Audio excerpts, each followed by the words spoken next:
गोरखपुर के जज साहब कर रहे हैं मुख्तार के हर गुनाह का हिसाब। कहा जिंदगी भर जेल में ही रहोगे।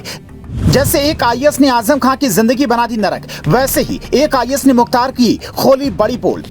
कौन है वो दो अधिकारी जिन्हें सपने में भी नहीं देखना चाहता मुख्तार? याद करता है 18 साल पुराना किस्सा। 60 साल का मुख्तार अंसारी अब उम्र भर सलाखों के पीछे रहेगा, ये तो आप जान गए होंगे। लेकिन वो जज साहब कौन हैं जिन्होंने मुख्तार को ये कहा कि तुम जिंदगी भर जेल में ही रहोगे? ये शायद आप नहीं जान पाए होंगे, तो आपको ये भी बताते हैं। पर उससे पहले सुनिए कि वो दो अधिकारी कौन हैं जिन्हें मुख्तार अंसारी सपने में भी नहीं देखना चाहता। 18 साल पुराना किस्सा याद कर बार बार जेल में उठकर बैठ जाता है। इसमें पहले नंबर पर है उत्तर प्रदेश के पूर्व मुख्य सचिव आलोक रंजन। योगी के मुख्यमंत्री बनने से 1 साल पहले तक प्रदेश के मुख्य सचिव यही थे, लेकिन उससे पहले एक बार इनकी पोस्टिंग गाजीपुर में बतौर डीएम हुई थी। इनके कार्यकाल के दौरान ही मुख्तार ने 2 नाली बंदूक के लिए लाइसेंस का आवेदन किया और डीएम के फर्जी साइन कर लाइसेंस बनवा लिया। पर 3 साल बाद ही साल 1990 में सीबीसीआईडी ने यह खेल पकड़ लिया और फिर डीएम साहब ने अदालत में ये गवाही दी कि हमने साइन नहीं किया है। आज भी इनका नाम सुनकर मुख्तार के पसीने छूट जाते हैं। जबकि दूसरे नंबर पर उत्तर प्रदेश के पूर्व डीजीपी देवराज नागर हैं,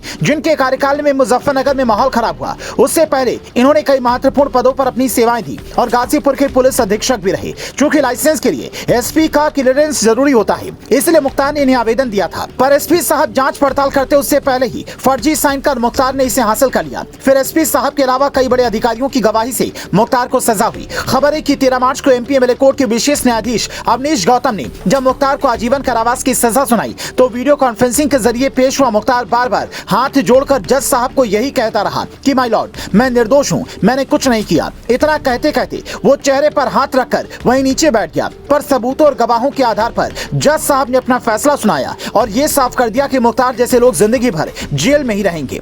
गोरखपुर के रहने वाले अवनीश गौतम के दादा वहां के जाने माने डॉक्टर रहे हैं। प्रयागराज से पीसीएसजे की तैयारी कर जज बने अवनीश गौतम कई जिलों में अपनी सेवाएं दे चुके हैं। साल 2009 में जुडिशियल सर्विस में एंट्री के बाद इनकी पहली पोस्टिंग मेरठ में हुई। उसके बाद मैनपुरी, शाहजहांपुर, अकबरपुर और मेरठ में भी ये अपनी सेवाएं दे चुके हैं। साल 2021 से अवनीश गौतम वाराणसी में तैनात हैं। कहने वाले तो ये भी कहते हैं कि मुख्तार ने 18 साल पहले अगर एक गलती नहीं की होती तो आज उसकी ये हालत न होती। फिलहाल मुख्तार की जिंदगी बादा जेल के तन्हाई बैरक में कटती है, जहां सुरक्षा के ऐसे इंतजाम हैं कि परिंदा भी पर न मार पाए। जिस वीआईपी सुविधा का आदी मुख्तार पंजाब की जेल में हो गया था, वैसी कोई भी सुविधा यहाँ पर उसे नहीं मिलती। बल्कि योगी राज में मुख्तार को भी वही खाना खाना पड़ता है जो बाकी कैदी खाते हैं। उसे बाकी कैदियों की तरह ही रहना होता है, जिससे वो अंदर ही अंदर टूट चुका है। उसे लगता था कि पूर्व सांसद होने के नाते मैं जेल में भी ऐश करूंगा, पर सीएम योगी के साथ इसने जो किया उसकी सजा उसे इतनी बड़ी मिलेगी शायद उसने सोचा भी नहीं होगा। ये भी एक इत्तेफाकी है कि योगी को गोरखपुर के जिस गढ़ में